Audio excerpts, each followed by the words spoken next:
More answers from the state about the steps taken to close a West Knoxville daycare. The Department of Human Services making that move last week, saying the facility is a danger to children in its care. And yesterday we were there at a hearing as a judge upheld the closure of Helping Hands Child Care, agreeing that one specific incident by itself, 2 preschoolers found wandering in the parking lot, was enough to keep warranting the shutdown.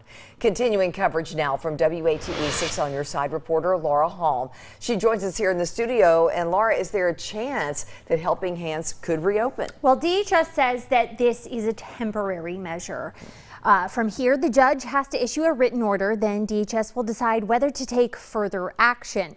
Helping Hands Child Care's license is now suspended. Its owner, Chris Middlebrook, can appeal the order, which would mean that the next step is the Child Care Board review. That board will decide whether to deny the daycare's license. Now, when a child care agency has had a license denied or revoked, the agency must wait at least 1 year from the date when the order became effective before they can apply for a new license. That application would be reviewed by DHS staff, and they would consider the content of the application itself and prior experience with the agency. Information provided through the application process would need to demonstrate that the issues found in the prior operation would not be repeated.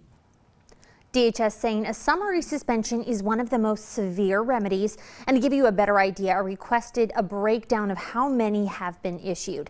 In 2015, there were 2, one in each White County and Shelby counties. Another was issued in 2016 in Shelby County, but that was overturned and the agency reopened. One suspension was handed out in 2017 and one in 2018. That 2017 case, by the way, was here in Knox County at Miss K's Dante Kids.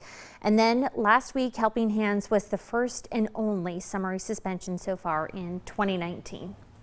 All right, Laura, thank you so much. And parents, DHS tells us when it comes to choosing a daycare, that facility should promote positive relationships among kids and adults. It should have a curriculum promoting social, emotional, physical, language, and cognitive development, consistent information about your child's education, as well as a focus on health, nutrition, and safety. Also, one crucial step is checking the state's website, making sure that daycare really is licensed.